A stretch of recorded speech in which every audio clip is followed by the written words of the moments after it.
Hello friends, मैं अजय कुमार शर्मा आपके अपने YouTube channel Ajay maths mania में स्वागत करता हूं।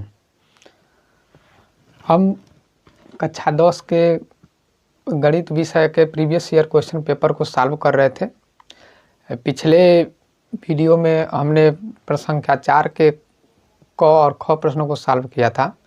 आज हम प्रश्न संख्या 4 के ग और घ प्रश्नों को सॉल्व करेंगे। चलिए देखते हैं कि प्रश्न में क्या दिया हुआ है। और हाँ, इस वीडियो को आप पूरा देखिए, सवाल को पूरा देखिए, बीच में छोड़ के भागिएगा मत, पहले पूरा देखिए। अगर वीडियो आपको पसंद आता है, सवाल आपको समझ में आते हैं, तब आप पूरे के पूरे सेशन को देखिए, लेकिन एटलीस्ट कम से कम 5 मिनट इस वीडियो को ज़रूर देखें। अगर आपको सवाल समझ में आते हैं तो आप वीडियो पर बने रहें। चलिए सवाल को चालू करते हैं। कह रहा है कि यदि बिंदु A 2, 3, B 5 के और C 6, 7 संरेख हैं तो K का मान ज्ञात कीजिए। संरेख है तो K का मान हमको ज्ञात करना। संरेख का मतलब होता है कि एक ही रेखा पर स्थित हो, मतलब इस तरह से स्थित हो। यह A है, यह B है और यह C बिंदु है। तीनों के तीनों एक ही रेखा पर स्थित है। इस तरह से इसको बोलते हैं संरेख। चलिए यहाँ पर बिंदु का निर्देशांक भी दिया है। ए का निर्देशांक दिया है 2 और 3, बी का निर्देशांक दिया है 5 और के, और सी बिंदु का निर्देशांक दिया है 6 और 7। तो जब संरेख होने का स्थिति क्या होता है? जब किसी त्रिभुज का क्षेत्रफल 0 के बराबर होता है तो जिस बिंदु से वह त्रिभुज का क्षेत्रफल बना होता है वह संरेख होता है। तो इसके लिए कंडीशन क्या है कि त्रिभुज का जो क्षेत्रफल होगा, त्रिभुज का जो क्षेत्रफल होगा वो क्या होगा? 0 के बराबर होगा। इन बिंदुओं से बनने वाले त्रिभुज का जो क्षेत्रफल होगा वो 0 के बराबर होगा, तब जाके ये बिंदु आपस में संरेख होंगे। चलिए, तो त्रिभुज का क्षेत्रफल का फार्मूला क्या होता है? त्रिभुज का क्षेत्रफल होता है 1/2 कोष्टक में x1 y2 minus y3 plus x2 y3 minus y1 plus x3 y1 minus y2 equal to 0। त्रिभुज का क्षेत्रफल का जो फार्मूला होता है 1/2 x1 y2 minus y3 plus x2 y3 minus y1 plus x3 y1 minus y2 equal to 0। ये coordinate geometry यानी कि निर्देशांक ज्यामिति का ये क्वेश्चन है। तो इसमें जो त्रिभुज का क्षेत्रफल होता है उसका फार्मूला आपके सामने लिखा हुआ है। तो चलिए इसमें मान रखते हैं। यहाँ पर ये जो बिंदु दिया हुआ है ये x1 है, ये y1 है, ये वाला x2 है और ये y2 है, ये x3 है और ये y3 है। मान रख लीजिए। तो 1/2 हो जाएगा। x1 का मान कितना दिया हुआ है? तो x1 का मान इसमें है 2 हो गया। y2 का मान देख लीजिए, y2 का है k है, माइनस y3 का मान हमारे पास 7 दिया हुआ है, प्लस x2 का मान रखिए कहाँ है? 5, y3 का मान 7 पास है 7, माइनस y1 का मान हमारे पास है 3 प्लस x3 हमारे पास है 6 और y1 का मान हमारे पास है 3 और माइनस y2 का मान है k इक्वल टू 0। सॉल्व करते हैं। ये हो जाएगा 2 k माइनस 7 प्लस 5, 7 में से 3 जाएगा तो 4 बचेगा, प्लस 6, 3 माइनस k कोष्टक बंद। और जो 1/2 यहाँ पर था, 1/2 इधर जाके गुणा कर देगा तो सब 0 गुणे 2 हो जाएगा, यानी कि इसका आंसर हमारा 0 मिलेगा। चलिए आगे सॉल्व करें। 2 का के में गुणा करेंगे तो हो जाएगा हमारा 2 के, -2 का 7 में गुणा करेंगे तो 7 दूनी 14, +5 का 4 में गुणा करेंगे तो 5 चौको 20, 6 का 3 में गुणा करेंगे तो 6 त्रिक 18, अब -6 का के में गुणा करेंगे तो 6 के बराबर 0 हो जाएगा। सॉल्व कर लेते हैं। 2 के और -6 के मिल के हो जाएगा -4 के, तो ये +2 -6 जुड़ेगा तो -4 बचेगा। 20 और 18 मिल के 38 होता है, 38 में से 24 जाएगा, अब 14 जाएगा, 38 में से 14 घटेगा तो प्लस आपका 24 बचेगा बराबर 0। तो -4 के +24 को इस पक्ष में भेजें तो -24 हो जाएगा, माइनस से माइनस कटा, 4 के बराबर हो जाएगा हमारा 24, इसीलिए के का जो मान आएगा वो 24/4 और 4 से 6 बार में कट जाएगा तो के का मान हमारा आया 6। यही हमसे पूछ रहा था कि के का मान बताइए क्या होगा, के का मान ही हमसे पूछ रहा था कि के का मान बताइए क्या होगा, तो के का मान हमारा आया 6। चलिए हमारे पास अगला क्वेश्चन है प्रश्न संख्या 4 का घ। कह रहा है चित्र में OACBO केंद्र O और त्रिज्या 3.5 सेंटीमीटर वाले एक वृत्त का चतुर्थांश है। यदि OD बराबर 2 सेंटीमीटर है तो छायांकित भाग का क्षेत्रफल ज्ञात कीजिए। कह रहा है चित्र में OACBO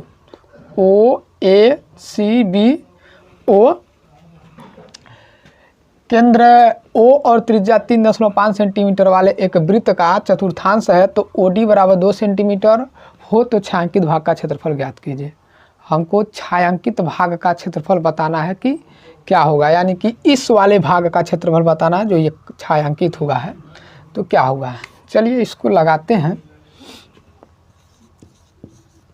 चलिए क्या क्या दिया है, कह रहा है कि त्रिज्या 3.5 सेंटीमीटर है। अच्छा त्रिज्या है तो ये वृत्त का चतुर्थांश है, किसी वृत्त का एक भाग है, चौथा हिस्सा है।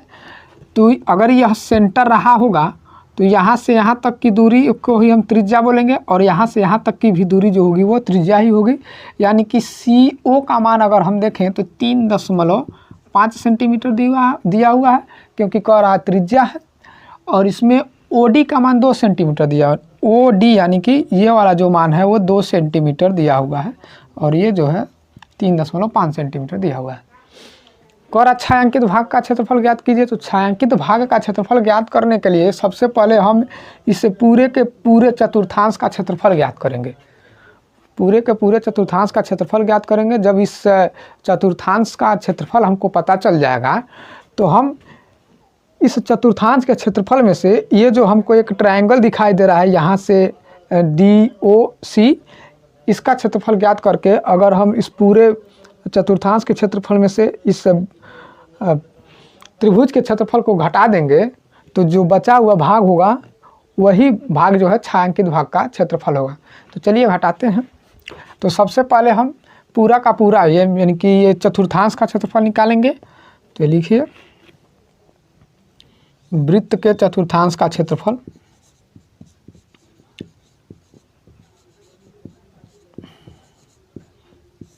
वृत्त के चतुर्थांश का क्षेत्रफल जो होता है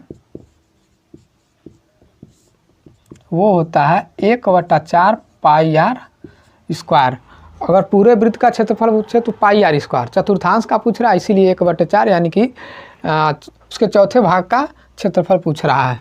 तो क्या होगा, तो ये हो जाएगा 1/4 गुणे पाई का मान 22/7 और r का जो मान यानी त्रिज्या दी हुई 3.5 सेंटीमीटर।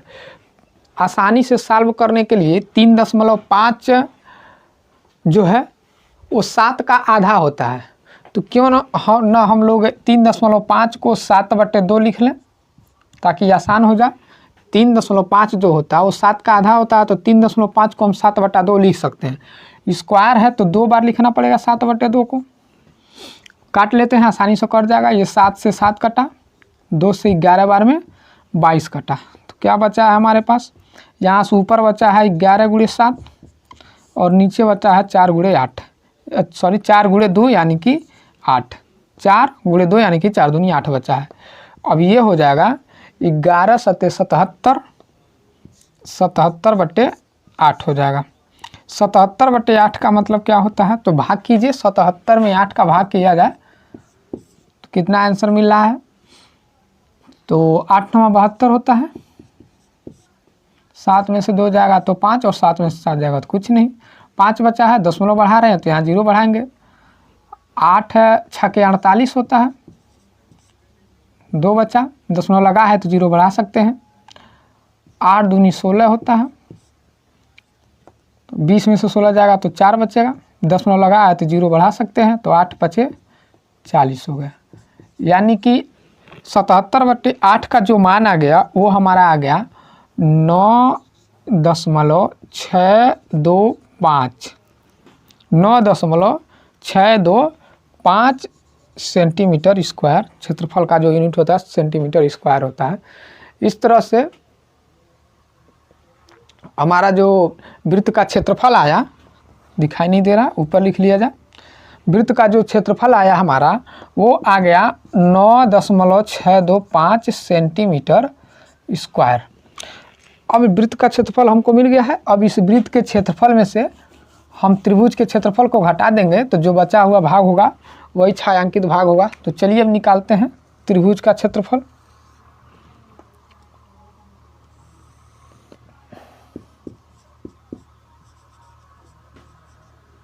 त्रिभुज OCD का क्षेत्रफल, त्रिभुज OCD का क्षेत्रफल।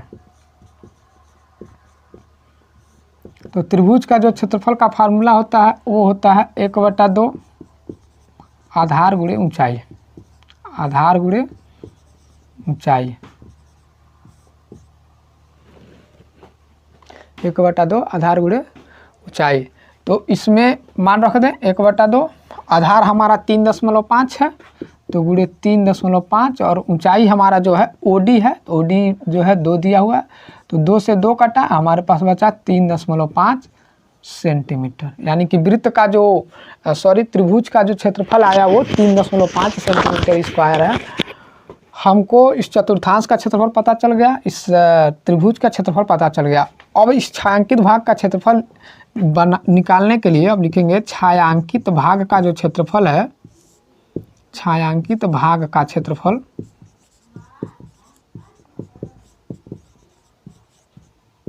बराबर होगा वृत्त के चतुर्थांश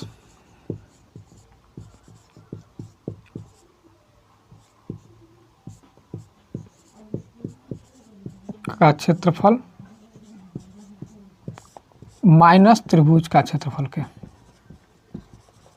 माइनस त्रिभुज का क्षेत्रफल। तो वृत्त का चतुर्थांश का क्षेत्रफल हमारे पास आया है 9.625 माइनस त्रिभुज का जो क्षेत्रफल आया 3.5 आया है। तो घटा दें, 9.625 में से 3.5 घटाइएगा तो क्या बचेगा, तो ये बचेगा 5, 2, 6 में से 5 जाएगा तो 1, दशमलव लगा दीजिए, 9 में से 3 जाएगा तो 6, यानी कि 6.125। 9.625 में से आप 3.5 घटाइएगा तो आपके पास 6.125 आएगा। आप घटा भी सकते हैं, 9.625 में से घटा लीजिए, 3.5 घटाइएगा, 2 0 इधर बढ़ा सकते हैं तो 5 बचा, 2 बचा, 6 में से 5 गया है, 9 में से 3 जाएगा तो 6.125। इस तरह से जो छायांकित भाग का क्षेत्रफल आया है वो आया है हमारा 6.125 सेंटीमीटर स्क्वायर। उम्मीद है कि आपको सवाल समझ में आया होगा।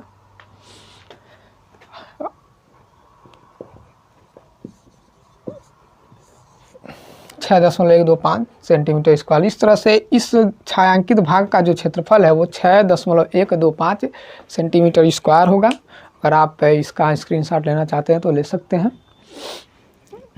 उम्मीद है कि ये सारे सवाल आपको समझ में आए होंगे।